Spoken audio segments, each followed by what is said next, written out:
नमस्कार, आप देख रहे हैं न्यूज 18। मैं हूं आपके साथ मेनका चौधरी और यूपी 9 बजे में सबसे पहले खबर कानपुर से, जहां पर रैगिंग का एक मामला सामने आया। कृषि विश्वविद्यालय में रैगिंग के आरोप लगे हैं। जांच कमेटी की रिपोर्ट पर एक्शन हुआ है। 18 छात्रों पर कार्रवाई की गई। एक छात्र निष्कासित किया गया है। 4 सस्पेंड किए गए हैं। 13 छात्रों को हॉस्टल से निकाल दिया गया है।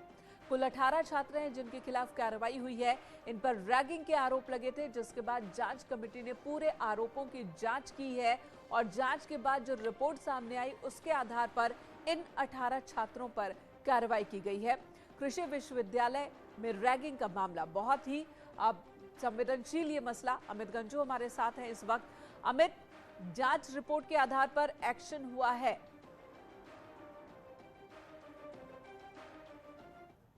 सीनियर छात्रों ने जूनियर छात्रों के कैंपस में कूदने के बाद नशेबाजी की जैसा आरोप लगा।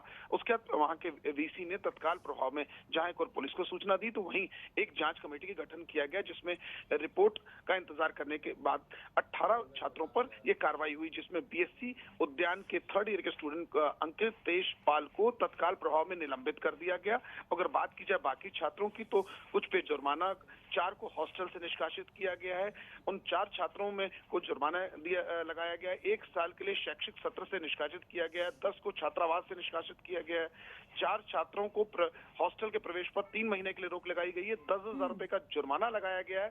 4 वो छात्र जो हॉस्टल से निष्कासित किए गए, उन्हें 5,000 रुपया का दंड लगाया गया। जी बिल्कुल अमित, तो एक बड़ी कार्रवाई की गई है, लेकिन देखना होगा कि जो पीड़ित पक्ष है वो इस कार्रवाई से संतुष्ट है या आगे और कदम उठाने की मांग की जाती है। धन्यवाद आपका इस वक्त पूरी जानकारी देने के लिए।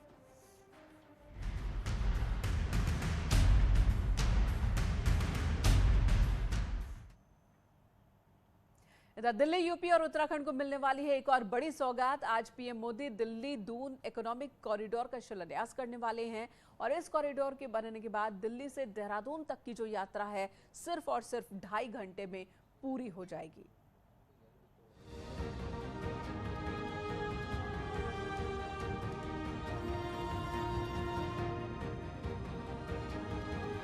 अब दिल्ली से देहरादून जाने में सिर्फ 2.5 घंटे का वक्त लगेगा, यानी 6 घंटे की दूरी अब सिर्फ 2.5 घंटे में पूरी हो जाएगी। पीएम मोदी 4 दिसंबर को दिल्ली देहरादून इकोनॉमिक कॉरिडोर का शिलान्यास करने जा रहे हैं। 8300 करोड़ का ये प्रोजेक्ट दिल्ली, एनसीआर, यूपी और उत्तराखंड के विकास की नई सौगात साबित होगा। दिल्ली देहरादून आर्थिक गलियारे में हरिद्वार, मुजफ्फरनगर, शामली, यमुनानगर, बागपत, मेरठ और बड़ौद से कनेक्टिविटी के लिए 7 प्रमुख इंटरचेंज होंगे। वाइल्ड लाइफ मूवमेंट के लिए एशिया का सबसे बड़ा वाइल्ड लाइफ एलिवेटेड कॉरिडोर, जिसकी लंबाई 12 किलोमीटर होगी।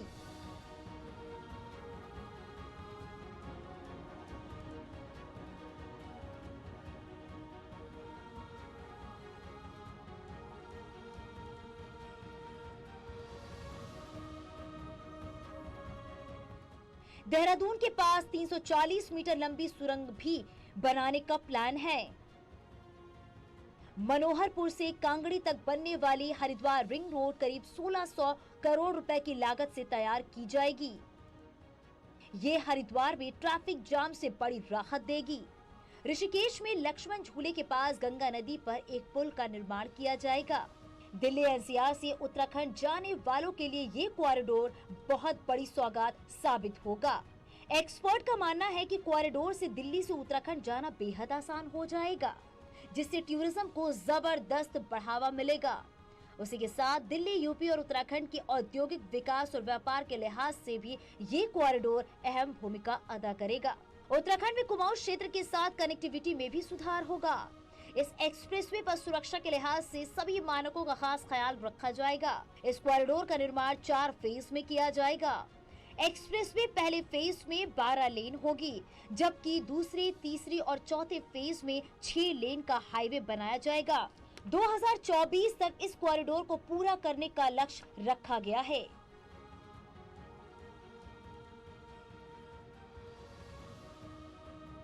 हमारे राज्य में 1 लाख करोड़ की योजनाएं हैं जो इस समय चल रही हैं, चाहे वो 4 धाम प्रोजेक्ट हो, चाहे वो रेलवे के प्रोजेक्ट हो, चाहे मेडिकल के क्षेत्र के मेडिकल कॉलेजों की बात करें, चाहे अन्य और जो प्रोजेक्ट चल रहे हैं, उनमें से जो कंप्लीशन की ओर है उनका लोकार्पण हो जाएगा, जो शुरुआत होने उनका शिलान्यास हो जाएगा। तो मैं समझता हूँ कि एक बहुत बड़ा इस राज्य के लिए प्रधानमंत्री जी ने पिछले दिनों में जो सौगात दी है, ये वास्तव में एक बहुत बड़ा हमारे जैसे राज्य के लिए उपलब्धि है। यूपी में विकास के लिहाज से भी ये कॉरिडोर अहम रोल अदा करेगा। कॉरिडोर मुजफ्फरनगर, शामली, यमुनानगर, बागपत, मेरठ और बड़ौद से होकर गुजरेगा। इस सभी शहरों में ट्रांसपोर्ट इंडस्ट्री को बढ़ावा मिलेगा। दिल्ली, यूपी, उत्तराखंड में औद्योगिक व्यापारिक विकास के लिहाज से भी ये कॉरिडोर गेम चेंजर साबित हो सकता है। Bureau report, news 18।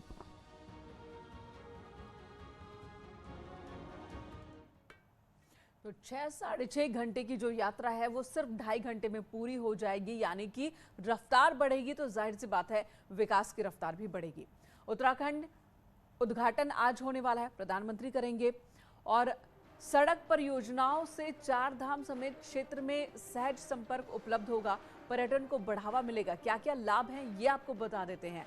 आज उत्तराखंड दौरा है प्रधानमंत्री नरेंद्र मोदी का। 18,000 करोड़ की परियोजनाओं का वो शिलान्यास और उद्घाटन करने वाले हैं और इसमें एशिया का सबसे बड़ा वन्यजीव गलियारा भी होगा और यहीं से होकर ये जो पूरा का पूरा रास्ता है, ये एलिवेटेड कॉरिडोर है, वो गुजरने वाला है। जिम कॉर्बेट से राज्य में 1 लाख करोड़ की योजनाएं हैं जो इस समय चल रही हैं, चाहे वो 4 धाम प्रोजेक्ट हो, चाहे वो रेलवे के प्रोजेक्ट हो, चाहे मेडिकल के क्षेत्र के मेडिकल कॉलेजों की बात करें, चाहे अन्य और जो प्रोजेक्ट चल रहे हैं, उनमें से जो कंप्लीशन की ओर है उनका लोकार्पण हो जाएगा, जो शुरुआत होने उनका शिलान्यास हो जाएगा। तो मैं समझता हूँ कि एक बहुत बड़ा इस राज्य के लिए प्रधानमंत्री जी ने पिछले दिनों में जो सौगात दी है, ये वास्तव में एक बहुत बड़ा हमारे जैसे राज्य के लिए उपलब्धि है।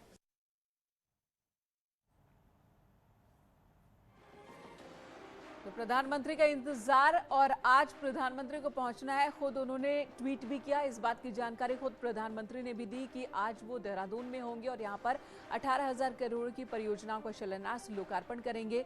उन्होंने कहा कि मेरे लिए ये सौभाग्य की बात है कि ये मौका मुझे मिल रहा है और उत्तराखंड के विकास को रफ्तार मिलेगी, इससे ये दावे किए जा रहे हैं। इससे पहले भी प्रधानमंत्री नरेंद्र मोदी का उत्तराखंड को लेकर के जो प्रेम है वो दिखता रहा है उत्तराखंड दौरे पर, और अब जब चुनाव बेहद नजदीक है और ऐसे में मास्टर स्ट्रोक माने जा रहे हैं ये तमाम कदम। दीपांकर भट्ट हमारे सहयोगी देहरादून से इस वक्त हमारे साथ जुड़ चुके हैं। दीपांकर, इंतजार प्रधानमंत्री नरेंद्र मोदी का है, जब भी पीएम पहुंचते हैं वहां पर तो कोई ना कोई बड़ी सौगात उनके साथ जरूर उत्तराखंड को मिलने वाली होती है और इस बार भी 18,000 करोड़ की परियोजनाएं हैं। मदन कौशिक की माने तो वो कह रहे हैं कि 1 लाख करोड़ की परियोजनाओं पर काम चल रहा है अलग अलग, जिसमें से 18,000 करोड़ जिसका आज शिलान्यास और उद्घाटन प्रधानमंत्री करने वाले हैं। बिल्कुल मेनका, बीजेपी में सबसे बड़ी बात होती है टाइमिंग, और टाइमिंग के साथ अगर आप देखें 2017 से लेकर 2021 तक की जो अभी तक की यात्रा रही है बीजेपी की, राज्य बीजेपी में सरकार रही, सेंटर के प्रोजेक्ट्स रहे, फिर आप ऑल वेदर रोड की बात कर लीजिए, आप ऋषिकेश खंड पर रेल लाइन की बात कर लीजिए, इसके अलावा केदारनाथ के पुनर्निर्माण की बात कर लीजिए, तो प्रधानमंत्री नरेंद्र मोदी ने बार बार ये कोशिश की है बताने की उत्तराखंड को कि जब तक सेंटर में बीजेपी है या फिर वो है, तब तक उत्तराखंड में विकास की ये रफ्तार बढ़ती रहेगी।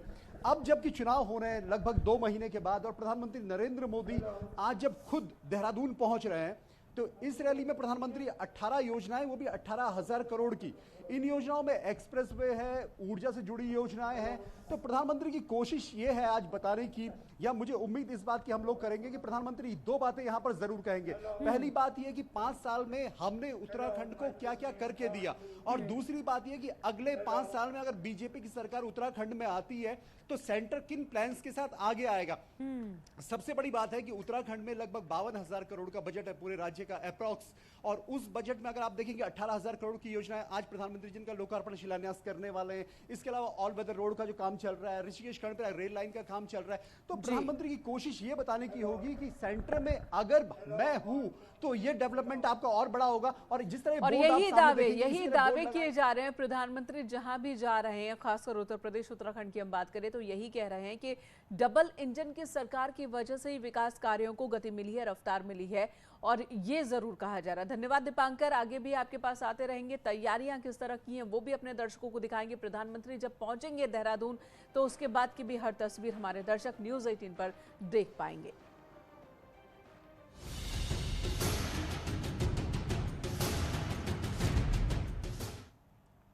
इधर बयान पर घमासान मचा है। डिप्टी सीएम केशव प्रसाद मौर्य ने विवादित बयान दिया। एक समुदाय विशेष के बारे में टिप्पणी की।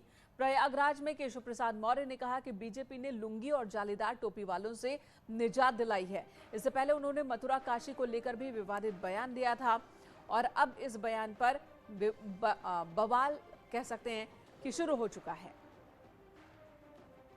पहले कितने लुंगी छाप गुंडे घूमते थे, जालीदार गोली टोपी लगाए हुए, राइफल रिवॉल्वर बंदूक लिए हुए व्यापारियों को डराने और धमकाने का काम कौन करता था? आपकी जमीनों पर कब्जा करना और कब्जा कर ले तो शिकायत करने भी मत जाना, ऐसी धमकी कौन देता था? या सारा कुछ याद रखना, मेरा इतना ही कहना है। से पहले कितने लुंगी छाप गुंडे घूमते थे, जालीदार गोली टोपी लगाए हुए, राइफल रिवॉल्वर बंदूक लिए हुए व्यापारियों को डराने और धमकाने का काम कौन करता था? आपकी जमीनों। सर्वेश दुबे हमारे सहयोगी प्रयागराज से इस वक्त हमारे साथ मौजूद है। सर्वेश, आप वहां मौजूद रहे होंगे जब डिप्टी सीएम ने ये बात कही। उनके बात करने को लेकर के क्या था वहां पर चर्चा, उसके बाद किस तरह से, क्योंकि अब एक समुदाय विशेष को निशाना बनाया उन्होंने, ऐसे आरोप लगाए जा रहे हैं विपक्ष की तरफ से, तो क्या वाकई ऐसा है या फिर कुछ और कहने की कोशिश कर रहे थे और उसका मतलब इस तरह से निकाला गया? देखिए, मैं आपको बता दूं कि 2022 में उत्तर प्रदेश में इलेक्शन है और इलेक्शन की वजह से सभी पार्टियां अपनी राजनीतिक जो है वो धार देने में जुटी हैं और बयानबाजी का दौर शुरू हो गया है। डिप्टी सीएम यहां पर मंडलीय व्यापारियों के सम्मेलन को संबोधित करने पहुंचे थे और बीजेपी से जुड़े हुए तमाम यहां पर नेता थे। उन्होंने साफ तौर पर इशारा किया और मैं आपको बता दूं यह इशारा माफिया अतीक अहमद की ओर था, क्योंकि अतीक अहमद का यहां पर 2017 के पहले जब यहां पर सरकार समाजवादी पार्टी की थी तो किस तरह का आतंक था, उस ओर उन्होंने साफ तौर पर इशारा किया कि किस तरह से लुंगी पहनकर आते थे, गोली टोपी पहनते थे जालीदार, और व्यापारियों को प्रताड़ित किया जाता था, असलहों का प्रदर्शन होता था, गाड़ियों का काफिला चलता था और व्यापारियों का उत्पीड़न होता था। तो ये सोच समझकर उनका दिया हुआ बयान है और इस पर जो प्रतिक्रिया बीजेपी के, चूंकि सभी वो व्यापारी थे जो कि उनका प्रतिनिधिमंडल यहाँ पर आया हुआ था और मंडली यहाँ पर सम्मेलन था, तो उसमें प्रतिक्रिया अच्छी होनी चाहिए, लेकिन विपक्ष को यह बयान बेहद नागवार गुजरा है और विपक्ष लगातार इस पर आरोप लगा रहा है। लेकिन डिप्टी सीएम केशव प्रसाद मौर्य की बात करें तो वो इसी तरह के बयानों के लिए जाने जाते हैं। अभी कुछ दिन पहले उन्होंने ट्वीट भी किया था कि अयोध्या और काशी हमारी हुई और मथुरा की बारी है, तो लगातार वो अपने इलेक्शन कैंपेन को धार दे रहे हैं और इस तरह की बयानबाजी बहुत सोच समझ कर बिल्कुल, और ये जुबानी जंग और तीखी होती जा रही है जैसे जैसे चुनाव का वक्त नजदीक आ रहा है। मथुरा काशी की बारी है, उनके इस बयान पर लगातार प्रतिक्रियाएं विपक्ष की तरफ से, और अब जो बात उन्होंने कही है, भले ही उनका निशाना जो है, उनका इशारा एक खास बाहुबली की तरफ, माफिया की तरफ, लेकिन इसे समुदाय विशेष से विपक्ष जोड़कर देख रहा है। धन्यवाद आपका इस वक्त पूरी बातचीत के लिए। इधर कांग्रेस नेता नसीमुद्दीन सिद्दीकी ने डिप्टी सीएम केशव प्रसाद मौर्य के बयान पर पलटवार किया। उन्होंने आरोप लगाया कि केशव मौर्य और उनकी पार्टी धर्म और जाति की राजनीति करती है। उन्होंने कहा कि कांग्रेस पहले इंसान है, कांग्रेस के लोग बाद में हिंदू मुसलमान। देखिए साहब, हम सबकी इज्जत करते हैं। क्यों? जहां एक तरफ हम ये कहते हैं कोई काम शुरू करते हैं तो कहते हैं आऊज़ु बिल्लाहि मिनश शैतानिर रजीम बिस्मिल्लाहिर रहमानिर रहीम, तो दूसरी तरफ श्री गणेश किया जाता है, यानी गणेश वंदना। गणेश वंदना क्या है? गजाननम भूत गणाति सेवितम कपित जम्बू फलचारु बच्चड़म उमा सुतम शोक विनाश कार्यक्रम नमामि विघ्नेश्वर पाद पंकजम। कहाँ से बात कर रहे भाई? ये भाजपा। देखिए साहब, निखिल अग्रवाल हमारे सहयोगी मेरठ से इस वक्त हमारे साथ मौजूद है। निखिल, आखिर ऐसी क्या वजह आ गई कि नसीमुद्दीन सिद्दीकी को गणेश वंदना करनी पड़ी?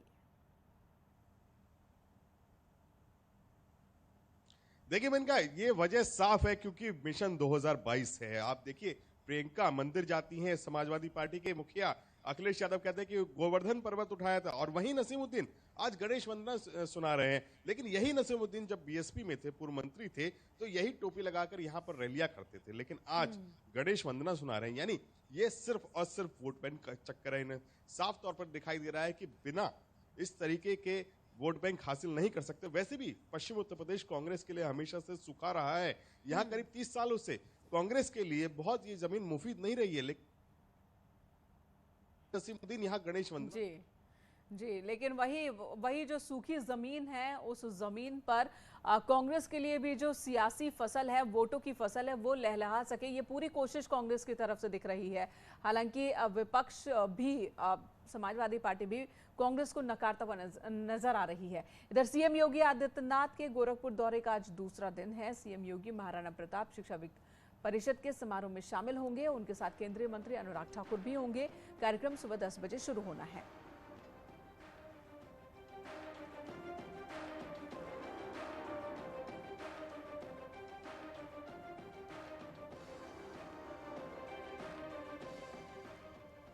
और इससे पहले शुक्रवार को केंद्रीय मंत्री अनुराग ठाकुर गोरक्षनाथ मंदिर पहुंचे। उन्होंने बाबा गोरक्षनाथ को प्रणाम किया, विधि विधान से पूजा अर्चना की और आशीर्वाद लिया। सीएम योगी आदित्यनाथ गोरखपुर में हैं। सीएम योगी ने गोरक्षनाथ मंदिर में अखंड ज्योति रथ को दीप प्रज्वलित कर रवाना किया। दरअसल महाराणा प्रताप शिक्षा परिषद की तरफ से भव्य शोभा यात्रा निकाली जाती है और इसे लेकर गोरखनाथ मंदिर से अखंड ज्योति के रथ को रवाना किया जाता है। हर साल ये कार्यक्रम होता है। ये रथ अब महाराणा प्रताप इंटर कॉलेज परिसर पहुंचेगा। रुकेंगे एक ब्रेक के लिए, खबरों का सिलसिला जारी है।